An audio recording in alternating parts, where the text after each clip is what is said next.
Hi, this is Tron Welch with Welch Financial Planning, and as we close out 2023, I want to give our first quarter 2024 economic update. Really, there's three themes that we're going to talk about today. Inflation, labor market, and interest rates are the big items that are going to be important in 2024. So let's go ahead and start with the economic performance on our first chart, and the economic growth and composition of the GDP. And the numbers that came in the fourth quarter aren't available yet, but the third quarter economic growth was up a surprising 4.9% quarter over quarter, which really did surprise a lot of people. I like this chart because it clearly shows that we've been on a 2% growth trend for over 2 decades. This is across several presidents and several various economic crises. We may well be on this 2% trend until technology, and specifically artificial technology, moves us to a higher level of economic growth. Now on to our first big theme of the day, which is inflation. And actually this morning, new inflation data came out, and it was a little bit of a surprise, and it popped up to 3.4% for December. And I think generally people felt that it would decline a little bit further. But you can see the general trend is significantly down since the peak several months ago. The general consensus over the little uptick that this morning is just a small blip, as inflation will continue to decline over the next 9 to 12 months. But let's break down the inflation a little bit and look at the individual components. I apologize that the slide is a little bit busy, but the chart does display how different sectors of the economy are experiencing inflation at different times, and I just find this really interesting. So starting on the right hand of the slide, you can see that energy, represented in the green, in May of 2022, which is on the far left side of the chart. And energy is the big driver of inflation really for 6 to 7 months there. And then starting in March of 2023, it's actually deflationary. And you can see the green appearing below the zero line, starting in the later half of the chart. And we know that because we do see that at the pump where, gas prices were really pretty tough in 22 and declined generally all the way through 2023. And so energy costs is no longer really the problem with inflation. There's two areas that really seem to be sticky here. Again, still on the left-hand side of the chart, let's look at shelter. And this is the darker blue, that the cost of shelter, which is represented mostly in rents are continuing to increase over this entire period of time, including today. And we just don't really see that waning anytime soon, as tenants will be charged more and more in order to rent the places they live in. So we don't really have a solution for that inflation piece. Moving over to the right-hand chart, and specifically in the red, that's the transportation services without airfare. The red is largely two components of auto insurance, which everybody in Colorado has certainly experienced, rising property and casualty insurance rates, no doubt about that, and then also auto repair. And so between shelter and auto repair, those are the two main drivers of inflation today. Food is still a piece of it in there, but it's kind of getting overtaken by those two pieces. So moving on to the labor market, and I really think labor market is the most interesting and dynamic aspect of the economy. So really unemployment, which is at 3.7, really, coming out of the pandemic in January of 22, it was below 4, and it's remained below 4 all the way through here. And that is just a really important aspect of the economy. But I think what is interesting is that even with unemployment near non-existent, why is the economy getting a bad rap? And really, the wage growth versus inflation chart tells the story.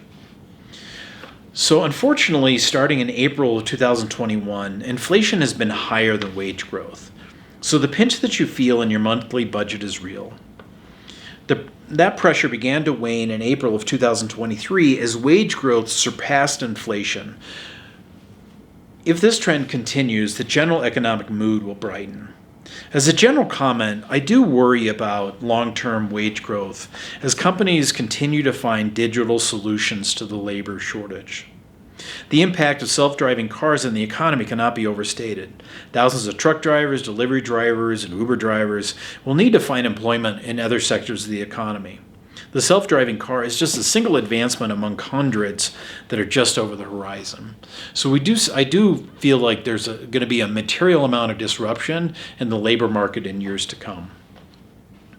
But as of today, when we look at the monthly turnover chart, we can see down at the bottom the orange separations. We can see separations, which is a combination of people getting terminated or laid off or people quitting, is declining significantly over time. And this is important because everybody's sort of finding where they belong and kind of settling back in. And this should lead to improved productivity, lower training costs, and just a general benefit to employers and employees as everybody gets comfortable in their new role. However, there's still a lot of jobs that go unfilled. Looking at the JOLTS report, many economists predicted a recession in 2023, but I felt this was unlikely due to the JOLTS report. The JOLTS stands for Job Openings and Labor Turnover Survey. It measures how many jobs are open that companies are trying to actively fill. I didn't believe that a recession was possible in 2023 because the job openings at the beginning of the year were around 10 million. Practically speaking, I don't see how a recession is possible with unemployment below 4% and 10 million open jobs. 2024 appears similar but not quite as robust. Unemployment is at an outstanding 3.7%, so everyone who would like to work can work, but the number of jobs has dropped to 9 million.